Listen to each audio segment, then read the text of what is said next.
కార్తీక పురాణము 23వ అధ్యాయము. ద్వాదశి పారాయణ అంబరీషుని ఆందోళన. వశిష్ఠుడు జనక మహారాజా అగస్త్య మహర్షికి అత్రి మునీంద్రుడు ద్వాదశి పాలనను గురించి చెప్పిన విశేషాన్ని నీకు వివరంగా చెబుతాను విను అని అన్నాడు. కార్తీక ద్వాదశి వ్రతం చేసేవారికి గంగా గోదావరి స్నానాల వలన, సూర్యచంద్రగ్రహణ స్నానాల వలన కలిగే ఫలితం కంటే అత్యధికమైన ఫలితం లభిస్తుంది. కార్తీక శుద్ధ దశమి నాడు పగలు మాత్రమే భోజనం చేయాలి.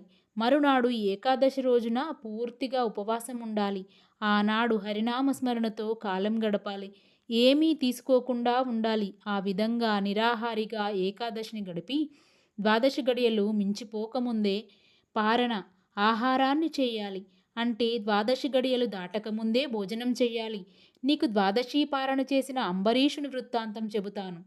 పూర్వం అంబరీషుడు అనే మహారాజు ఉండేవాడు. అతడు పరమభక్తుడు. హరినామాన్ని వినడం, హరినామాన్ని తలుచుకోవడం అంటే ఆయనకు చాలా ఇష్టం. ఒకప్పుడు కార్తీక మాసంలో శుద్ధ ఏకాదశి రోజున కాలమంతా భగవదారాధనలోనే గడిపి నిరాహారంగా ఉన్నాడు. పచ్చి మంచినీరు కూడా త్రాగకుండా నిష్ఠతో ఉన్నాడు. ఏకాదశి తిథి వెళ్ళి ద్వాదశి గడియలు వచ్చాయి. ఆ గడియలున్న సమయంలోనే భుజించాలని నియమంగా అనుకుంటున్నాడు. బ్రాహ్మణులకు సమారాధన చేసి తాను కూడా తిందామనుకుంటున్నాడు. ఇంతలో అక్కడికి దుర్వాస మహాముని వచ్చాడు. అంబరీషుడు దుర్వాస మహర్షికి నమస్కరించి, మునిశ్రేష్ఠ, ద్వాదశి పారణ చేయబోతున్నాను.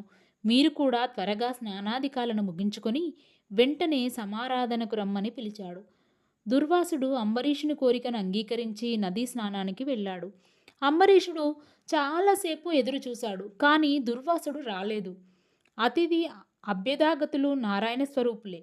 ద్వాదశి గడియలు పూర్తి కావస్తున్నాయి. అందువలన ఏమి చేసి ద్వాదశి పాలన అతిక్రమించకుండా చూసుకోవాలో తెలుసుకుందామని పెద్దలను అడిగాడు. మహర్షులారా, ద్వాదశి పాలన అతిక్రమించకూడదు. ఒకవేళ అతిక్రమిస్తే ఇంతకు ముందు చేసిన ద్వాదశి పారణ ఫలితం కూడా పోతుంది. దుర్వాసుడు అతిథిగా వచ్చాడు. ఆయనను భోజనానికి పిలిచాను. అతిథికి పెట్టకుండా తినడం యజమాని ధర్మం కాదు. అందులోనూ ఈ ద్వాదశి పారణ పుణ్యకాలం. ఇటువంటి పవిత్ర సమయంలో అనాచారం చేయకూడదు. దుర్వాసుడు నది నుండి తిరిగి రాలేదు. ద్వాదశి గడియలు సమాప్తమైపోతుండడం వలన ఇప్పుడు నేను ఏమి చేయాలో మీరు సూచించండి. దుర్వాసుడు అనుకోకుండా వచ్చిన అతిథి. అతిథులలోనూ అన్నార్తులలోనూ కార్తీక ద్వాదశి పారణలోనూ పరమేశ్వరుడు అగ్ని రూపంలో ఉంటాడని వేదం చెబుతుంది. జఠరాగ్ని రూపంలో ఉన్న అగ్ని ప్రాణవాయువు వలన ప్రజ్వలింపజేయబడుతుంది. అప్పుడు మనకు ఆకలి కలుగుతుంది.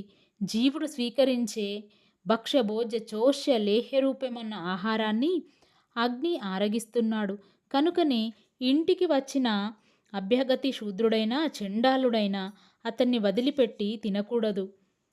నిత్యాగ్నిహోత్రుడు, పరమనిష్ఠాగరిష్ఠుడు, యోగీశ్వరుడైన విశేష విప్రుడైన దుర్వాసుడే అతిథిగా వచ్చాడు. అతడిని కాదని ముందుగా భోజనం చేయడం వలన ఆయురారోగ్యాలు, కీర్తిప్రతిష్టలు తొలగిపోతాయి.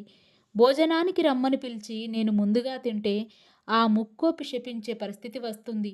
కనుక అతిథిని నిర్లక్ష్యం చేయడం, పారణ అతిక్రమించిన దోషం రెండూ కష్టమైనవే అన్నారు. అతిథి అభ్యగత స్వయం విష్ణు అనే వేదవకు.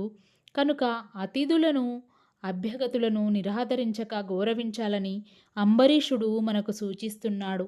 23వ రోజు పారాయణం సమాప్తం.